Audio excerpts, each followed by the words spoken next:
back to another episode of Remotely Speaking Up. And this week, I'm very honored to have joining us HR's most influential person 4 times in a row, Mr. Peter Timms. And Peter is a person with many titles. His main title is founder and chief energy officer of PTHR. And on top of that, he launched his new book, which is The Energized Workplace. So welcome so much, Perry. We're here today to talk about exactly that. How do we re-energize our workplace in this new and ever-changing and disruptive work environment? So thanks so much for joining us, and over to you. Rochelle, thank you. It's nice to be here. And let's just say I wrote this book before the pandemic and it came out during the pandemic. And I remember getting the copy back that you have to look at when they turn it into a PDF. And I literally put my hands over my eyes going, is this still relevant? Is this still going to make a difference in the world we're now in? But the good news was, as I sort of went through to look at some edit things they wanted me to, I started to reread my own book and I kind of thought, actually, yeah, it's still relevant. And the relevance of it, I think, actually increased during the early reactions to COVID because everybody was in a static lockdown situation. Not everybody, of course, people still went and did great things with logistics and delivery and healthcare and so on. But a lot of people were confined to home, and all of a sudden energy became very sharply in their focus because they were like, I'm exhausted. I'm doing all these MS Teams and Zoom meetings and I don't go anywhere. I don't meet anybody. And energy became very noticeable to them. So actually, I think it had a bizarrely positive reaction because some people had suddenly recognized how important energy was when they took themselves away from just the routine, right? And suddenly it changed. But I think energy has been a very important topic in the workplace for a long time, which is why I wrote the book. Yeah, as you said, I think it's right on time because now in a context where we're juggling so many things at once, you have most people in, yes, they may have full-time jobs, but you have a lot of side hustling now where people are working they have dual careers or working 2 and 3 careers at once. In addition to that, even those with 1 career are burnt out because they're juggling caregiving responsibilities. So it does raise that issue of energy and what can we do as HR professionals to keep that energy level up. Exactly that. And when I researched the book, one of the things that astounded me, because I didn't know about the physiology of it, is that the brain uses about 20% of our calories in a kind of rested motion. So not when we're thinking hard or concentrating very deeply. So 20% of what we take in as energy source for us as human beings, this needs to use that just to keep us going with the breathing and everything else. And then when we're focusing down really hard and we've got complex things, and like you said, multiple job perspectives to navigate, actually this thing's working even harder and our energy levels do go down quite significantly when the brain itself is really tired. It's only optimal for about 2 hours a day in terms of creativity and imagination and thinking. And we're putting ourselves through like 9, 10, 11, 12-hour days in front of screens. No wonder we were finding things taking us a long time, right? Because this was just struggling to compute, quite literally. And so this is where the concept of rest and about punctuation and flow, I think all comes into play. And this consciousness we need to have about when am I at my best? When do I need to be at my best? And how do I work myself through a schedule that isn't just hijacked by other people, but I can optimize what this does and I can regenerate and I can do my best thinking and doing by looking after myself. I think that's genuinely the sort of the tenet of the whole book. And I don't think people break it down to that level. You know, I think often we say, okay, you need rest or that sort of thing, but we're very casual with it. We don't actually think about those, the inner physiological workings. And one of the things that researchers highlighted is that multitasking is bad for you. And I remember we used to hail that as such a good thing, especially we used to insult men, for example, for not being able to multitask. But the truth is actually, it makes you drained. It actually makes us dumber. It does. And before I wrote this book, I'd read Cal Newport's book on deep work. And I was really astounded, actually, by how much he said we multitask and interfere with our cognitive process and how it takes us something like 24 minutes when we're broken away from something to get back to the state of optimized thinking that we were in before we had the distraction. So it's no wonder if we're looking at social media feeds and constantly jumping on calls and interruptions, we kind of think, hang on a minute, why why is this thing so difficult? It's because you haven't channeled this in the right way and created the conditions where you can be optimal. So I introduced the concept, I sort of coined the phrase energy mapping to think about at the start of the day, what am I going to be faced with, and how's that going to impact on my energy, so that you're right, we could be much more deliberate about it and not casual and not get caught in the swirl, because that's when things get really difficult for us to control. So trying to reclaim a little bit of, I suppose you'd say, strategy for us on a daily basis. Yeah. And you often hear people talk about being overwhelmed. That's exactly what they're talking about. They feel like there's too much on the plate. They're trying to juggle it all. But in the way that they've approached it, they're trying to do everything at once.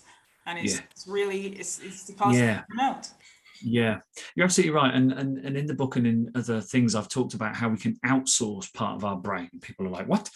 I'm like, you can quite literally curate content. You don't have to read it when you find it, but store it somewhere to then use when you need replenishment and inspiration. So I use the tool Evernote, which is where you can just click web pages and articles. And what I do is, at the end of the day, when I don't want to do any more work, but I still feel quite mentally alive, I will do my reading and research, and I will compile things from that, because my energy is just about right for that, but it isn't to do anything creative or hard thinking or analytic. So I think, again, it's about you being familiar with your flow and the things you can do to build in little systems that help you do things like outsource part of your brain function. Yeah, absolutely. I'm really looking forward to getting my copy of your book, because this is exactly things that I've struggled with in the past. And it's still a learning curve for me as well, because one way people used to describe me often is they would say, Rochelle, you are always busy. And I used to see that as a good thing, because I'm like, oh, high energy. Yeah, work is flowing. But actually what you're talking about, to have that right amount of flow and the deep work is what really matters. Yeah, exactly that. And so in the team, what we have is a very sort of strong philosophy that if we wanted to block calendar time out and not get hijacked by people internally not knowing, we would say that we're deep working, and we would use that sort of philosophy.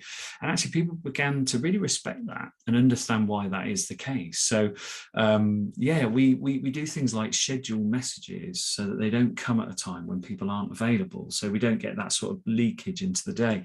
And so that's a system that we've created, but it's a system that you can administer for yourself as well. You can be a lot more deliberate about when you consume content, when you send content. And I think it's this ring fencing and controlling perhaps of the urges and the stimulation, but channeled, that I think makes you feel like you're more in control of your energy, and you can optimize when you do your best things. I do my most creative stuff like really early in the morning. So if I get up really early before I touch anything else, if I need to solve something complex or describe something in a very intricate way, that's when I do it, because I know that's when I'm at my best. Yeah, I can identify with that. I'm the same, 5:30 to about 10:30, then I start to dip. Same. So what have you seen organizations struggle with the most, especially in this sort of remote and hybrid environment now? What do you see in your own work? I think there's a couple of things really where what they're not being particularly attentive to is appreciating that the systems they have, and by that I mean technology, but also the flow of work decisions, the roles that people have. It can feel very difficult for people to affect those and change them, yet actually they could and should. So they perhaps could allow people to say, look, here's my outcomes. I want to change the way I do the work I do to suit those outcomes in a way that fits with me. But it might mean some changes in how I interact with the rest of the team or whatever it is. But we don't encourage that. We should allow people to almost design their day, right? And I think that's absolutely within the gift of organizations to sort of say, outputs are crucial, outcomes are better, you work out how to get there, and as long as you're keeping up your part of the deal with your team and your manager and commitments, how you get there is up to you. And I think that adult approach is very much needed, because when we don't get it explicitly put to us, we don't think we can hack that system. We have to comply. So I think organizations can do that, invite a lot more design from people in their own sort of spheres. But I think they also need to think about how they design the whole infrastructure of work. If it still feels very top down and controlled and definitive and ritualistic, and it's like, but what when some crisis happens? We throw it all away and we muck in and we get results, right? And I'm not suggesting we have to be in a constant state of chaos, but I think we should be a little bit more flexible, fluid, and what Nicholas Nassim Taleb called anti-fragile. I think that's a really nice way to describe our operating system, our structures, to be supportive but not constricting. So I think we can design for that. And in the book, I absolutely give an example where that happens in an organization. It just liberated a whole sense of what people could do and were there to do. So two things, yeah, give people permission to design their day, but change the infrastructure to be much more fluid. Yeah. Yeah, and I think one of the things you mentioned there is why it's such a challenge for leaders and let's say sometimes even HR managers to allow that or to stick to that. It's a control issue. Often we see it as giving away a part of the process, and because of that, I don't know, in some way they feel like that challenges leadership. It does, and I think they perhaps even start from a quite moral stance of consistency, right? They're like, we want to make sure that there's something really consistent and stable and solid and defendable, so that everybody gets that same experience. But it's like, but people need different things from it, right? So what you do is you either sanitize it so much it doesn't matter and it feels like it's not helpful, or you make it so restrictive in the way you were talking about, it feels a bit oppressive and a bit pressurized. And actually in between that there is a way of creating, I guess, principles that we say these principles are where you go to find yourself in a stable situation, but everything above that is for you to adapt and to take forward in the way that you want to. And your teams and your colleagues will help you get it right if you're going a bit mad in one area or a bit loose in another area, so that we're not dangerous. I think the risk aversion thing can create its own sense of compression. Yeah. I think in many ways we need to really put that term into practice, calculated risk. It's not that you're not throwing everything out the window. You're recommending within the necessary parameters. Exactly that. Experimental but not reckless. Yeah, totally that. You're so right. I'm going to backtrack a little bit. Tell us about your title. And this is a title that we're seeing more in HR in terms of Chief People Officer, Chief Energy Officer. Tell us, what is a Chief Energy Officer? Because I think if I didn't know, I would be assuming you're the guy to raise the roof and get the party going. But that's not always what we mean when we say Chief Energy Officer. So tell us a bit more. No. I think it is about, if we think about electrical current, it is about the surge. I think you're right. There are times when the surge is needed, and the whole sense of positivity and opportunity and possibility absolutely is there. But I think you're also there to make sure that it doesn't circuit blow and overload, right? And I think that's the crucial part too, channeled, regulated in a way that actually is safe for human beings, so that people don't over rev or get too almost like they get so into it, they almost lose sight of the fact that they're perhaps doing themselves a bit of harm by over-committing or whatever it might be. So balance, I think, is crucial, because, all things are energy, but energy can be too much and it can be destructive if it's overdone. So it is about balance. It is about flow. It is about, I guess, a way of being able to channel rather than be drawn into it without your will and intent. So I think there's definitely something in that, but I think the spirit side of people is where it really comes into play, which is where people think, I've got this idea but I don't know whether it should work, and the energy side of things is like, well let it fly, let us see what happens and talk to people and socialize it and try it out, and it's about that energy release, I think, that comes from that, because otherwise people would suppress that thought, miss an opportunity, get frustrated.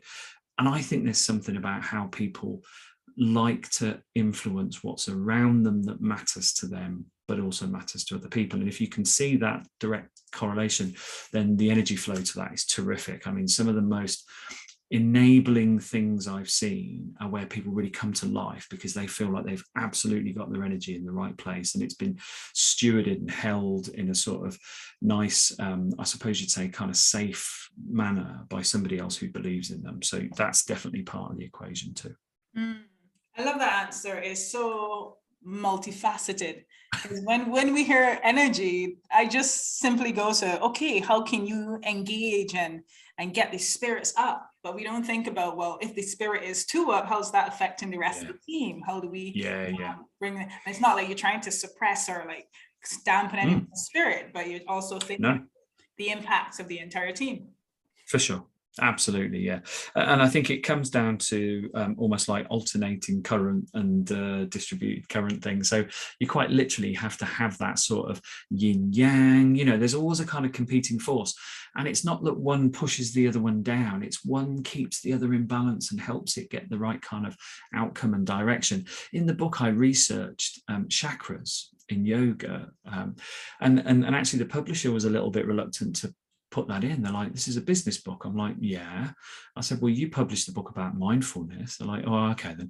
So they let me have the chakra chapter in there. But I was fascinated by how much the Eastern mysticism has kind of defined energy sources within us. Now, whether it's accurate or not is another thing, but when people feel a sense of something and can do corrective action, it seems to work. So it's like, that's fine for people. That's how they channel their energy. So I was quite pleased to feature chakras in there as a sense of opportunity for people to know more about themselves. Yeah.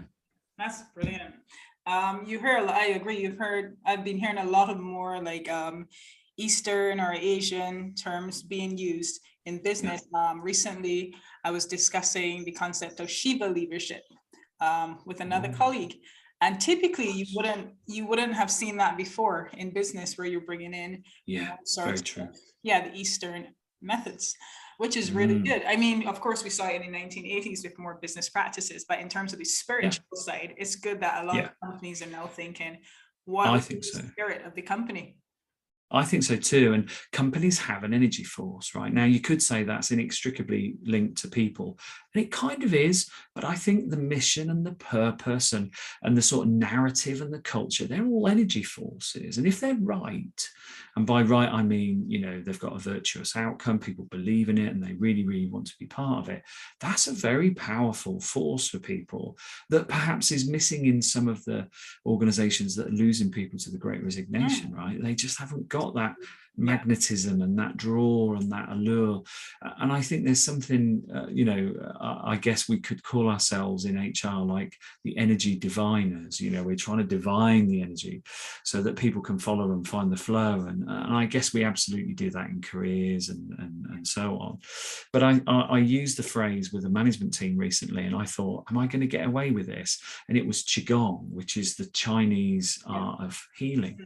And they loved it. They're like, yeah, we love this because the Qigong is like how we look after ourselves as a system and as people. And I was like, phew. But they really liked it. They really responded to it. They saw themselves as kind of helping the Qigong do the right thing for their people. So they would talk about culture and wellness and stuff in that sense. And I thought, I'm quite pleased they liked it. Yeah. That's good. So what would you say then? Thinking about the organization, one of the terms I use in my business a lot is work habitat. We talk about how do you create a new work habitat for the blended workforce. What do you think when you think of energy and you think of redesigning the organization? What would that mean for, let's say, if a person wants to energize their office? What does that mean in the structural sense? Yeah. So I think, it's interesting, isn't it? Because we've got some sciences that look at the flow of energy and, in interior design and so on. So some of it is about the surroundings and the settings and the way it looks and feels. And I think back to times when I have had a fixed place of work and I've wanted it to feel like me. And in fact, my workstation here has little artifacts and pictures and things that don't add any value, but they're kind of mine and it feels like it's my place to be. So some symbolism, I think, of those artifacts is important because it just feels like you've created your space with things that matter to you. I think there's something really interesting I'm seeing now in people's response to hybrid working, where I saw a really large company who have a lot of customer service agents come together in one place who have deliberately created zones. zones, you know, a deep working zone, a collaborative zone, a kind of town hall zone, little booths for people to, you know, do more relaxing or analytic work, and to also dial into calls. And I think what they're recognizing is different things need different energy, and the circumstances create the best energy environment for it. The habitat, quite literally, as you say.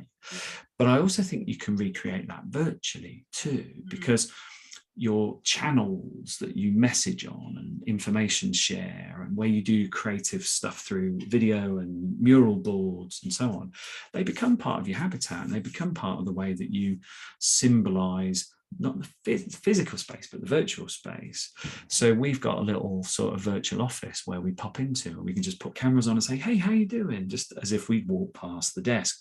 And I think that stuff's quite important for us as social entities. So you're absolutely right to talk about habitats. I think that's really important. Yeah, it's really challenging the old idea of what the office is meant to be. And that's if you work in an office to begin with, but thinking in this context of the office, where often the debate was whether or not to have single office rooms to work in, or if to have an open plan floor. This is now taking that discussion a lot deeper. Oh, absolutely agree. And I think the whole sense that I've seen in some organizations pre-COVID, where there were a lot of people and there was perhaps a fair bit of noise and distraction, is they all had buds in to very deliberately start to create a zone around them to concentrate. And so social interactions were quite low in that sort of environment, but they would equally have restrooms, tea points, and places where people could go to decompress and talk to other humans and just be human. And that to me is a really nice balance, where you've got focus on work and then focus on relationships. And in some that doesn't need that separation, but in others, the intensity of the work seems to need it. But if we're absolutely at it all the time in a habitat that feels quite sterile for that, I think we have a reaction to that. I think we kind of feel missing someone, a bit machine-like. We're not like that. We like spontaneity. We like smiling. We like people's vibes. Yeah. And you see it where people are constantly clock watching. They can't wait to get out of there, you know. They're signing up 15 minutes early because they can't stand the atmosphere. Maybe well. Yeah. And that's where I talked about people being in a cage, right? In the book, I talked about that, because it does feel like workplaces become living museums. You know, they're quite literally to a testament of industrial time. But the concept I sort of explored then was where people actually can go metaphorically to the edge. And that's where this concept came from. It's like you go to the edge of your sort of known work boundaries or relationship boundaries or knowledge boundaries, and you go to that edge deliberately to receive new signals and inspiration and insight and whatever it might be. So I think that's what we need: less cage, more edge, so people feel the sense of, literally, like, you know, as if you were on the cliff behind you with the wind blowing at you and the sky in front of you. You're at the edge of the world in a way. And it's almost like, how can we recreate that in a work sense that's not at all naff and motivation poster, but it's absolutely about, I need something different stimulate me than this caged feeling of just work. No matter how much we love it, it can become such a chore if we don't get that exploration and that exhilaration. And we're definitely seeing a rebellion against that. I mean, COVID has definitely accelerated it. It was already a silent rebellion going on against the traditional way of working. But you definitely have seen an acceleration where people have decided, actually, I want out of this cage, as you said. Massively that. Yeah, and that's why I think we've got this current standoff between in office and out of office. And I think it's the wrong question. It's almost like, where are you at your best? Where do you need to be with other people? And let's work out how we make that a rhythm. And so, you know, hybrid, remote, third place, you know, co-working, extra venues, satellite offices. I think we've got to think a lot more creatively about where people feel best to go at the time that they need to be in a place.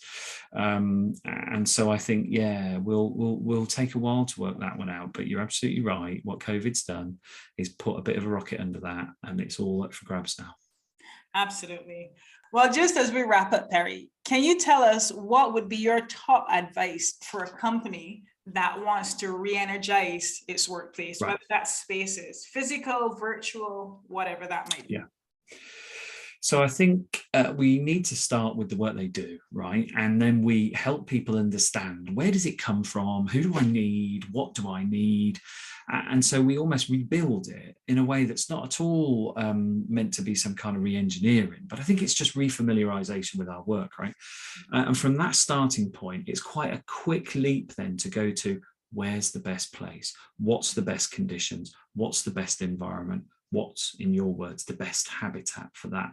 And we start to map ourselves as individuals to a place with a type of sort of setup and the kind of work that goes on in that. And we just look at work differently. We sort of break it up, we segment it. And from that, I think we then start to go, well, how does that interact with the colleagues that I work with? And then we work out that recipe, and we press go and we play and we learn and we adapt and we adjust. But I think that's what we do. I think we give people agency to almost design their work again in the new sort of sensation that we have. And we aggregate that up, and then we keep a very close eye on responses and how people feel and what goes on, and enter into much more narrative and open expression. How do I feel? How do I perform? What do I need to do next? And we just keep that cycle going. And I think that keeps us active, alive, and energized about what we do. Absolutely. It really is a challenge for a lot of leaders, but it's good to see more and more companies are coming around to it. In as much as we're seeing those companies that are trying to drag people back into the office and just make them stick to one way of doing things, we are seeing some change, well, albeit slow, but still, it's still good to see that companies are thinking about this. Me too. I don't know whether there'll be a winner or a loser, but I think there'll be a shift in perspective on it. So let's see how it plays. Yeah. Well, thank you so much, Perry, for joining us. You have brought so much to this episode, and I know I've learned a lot, especially about energy. I would say I'm an energy person, but now you make me think of it so differently after this conversation. Oh, that's lovely, Rochelle. So for our audience, can you tell us before we go where we can find you? Of course. Thank you, Rochelle. Yes. So I'm on LinkedIn, so quite regularly there. There's only one of me if you search for me. And the website for the company is pthr.co.uk. I'm on Twitter as well, at Perry Timms. And if you want to go on YouTube and Google me, you'll see me talk about a few things like this on stages and on screens. And I do pop up on quite a few podcasts, but I'm glad I made this one. I'm glad you did as well. So thank you for bringing your presence for offering us this season. Thank you so much. And thank you to our audiences for listening again. And of course, if you'd like to know more about the future of work and how you can prepare your organization to work in a more flexible and blended way, just check out our website, crowdpotential.co.uk. So thank you for joining us for another week. And this has been another episode of Remotely Speaking Up. Take care for now. Bye.